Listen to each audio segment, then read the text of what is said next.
Pasar saham seringkali memberikan diskon luar biasa pada perusahaan dengan aset raksasa hanya karena sentimen jangka pendek.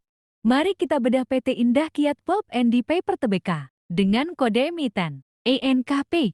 Perusahaan ini merupakan salah satu produsen pulp dan kertas terintegrasi terbesar di dunia yang berada di bawah payung grup Sinarmas. Bisnis utamanya adalah mengolah kayu menjadi bubur kertas atau pulp, kertas budaya seperti kertas fotokopi, serta kertas industri dan kemasan. Pendapatannya tersebar cukup merata, di mana kertas industri menyumbang 37%, pulp 33%, dan kertas budaya 30%, yang dipasarkan ke pasar domestik maupun ekspor global. Membahas prospeknya, industri pulp global memang bersifat sangat siklikal dan bergantung pada permintaan manufaktur kain. Namun, permintaan kertas kemasan terus tumbuh positif seiring pesatnya tren e-commerce global. Hambatan utama industri ini adalah regulasi hijau seperti aturan deforestasi di Uni Eropa dan tantangan cuaca ekstrem. Namun di sisi lain, potensi pertumbuhan volume penjualan kini sangat terbuka lebar. Masuk ke analisis fundamental. Kinerja finansial perusahaan menunjukkan pemulihan yang sangat signifikan. Hingga pertengahan tahun 2026, pendapatan berhasil tumbuh 9% secara tahunan menjadi 1,7 miliar dolar AS. Bahkan pada kuartal kedua tahun 2026, laba bersih melonjak tajam hingga 874% secara tahunan. Lompatan ini didorong oleh pemulihan margin operasi dan stabilisasi harga komoditas global. Selanjutnya, jika kita melihat kondisi neraca keuangan, posisi kas akhir tahun 2025 tercatat sangat kuat yaitu sebesar 1,22 miliar dolar AS. Memang, total utang perusahaan mencapai angka 90,78 triliun rupiah pada kuartal kedua tahun 2026 akibat ekspansi fisik. Namun, rasio utang terhadap ekuitas masih berada pada level aman 0,71 kali. Menariknya, kualitas laba perusahaan tergolong sangat real karena selalu ditopang oleh arus kas operasional yang konsisten positif.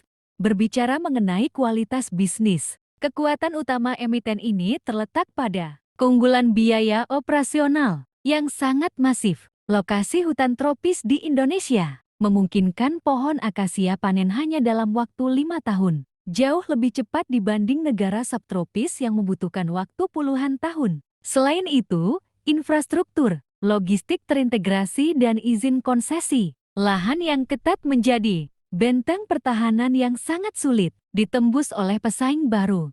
Mengenai kualitas manajemen, pengendalinya adalah keluarga Wijaja melalui PT Purinusa AK Persada dengan kepemilikan lebih dari 50%. Manajemen sangat agresif, mengalokasikan modal untuk ekspansi fisik jangka panjang ketimbang membagikan dividen besar. Karena itu, porsi pembagian dividen tahunan tergolong rendah dengan rasio pembayaran sekitar 4 hingga 6% saja. Sekarang, mari kita hitung valuasi dan tingkat margin of safety saham ini. Saat ini, sahamnya diperdagangkan di kisaran harga Rp8.500 per lembar, dengan laba bersih per saham sebesar Rp2.160 dan nilai buku per saham sekitar Rp17.200. Menggunakan metode Graham Number, nilai wajarnya berada di angka Rp28.912. Jika kita menggunakan pendekatan diskonto arus kas yang lebih konservatif, nilai intrinsik wajarnya berada di level Rp18.000. Dengan nilai intrinsik tersebut, harga pasar saat ini menawarkan margin of safety yang sangat lebar, yaitu sebesar 52,7%. Rasio harga terhadap laba atau P rasio tercatat hanya 3,93 kali. Dan harga dibanding nilai bukunya atau PBV hanya 0,49 kali.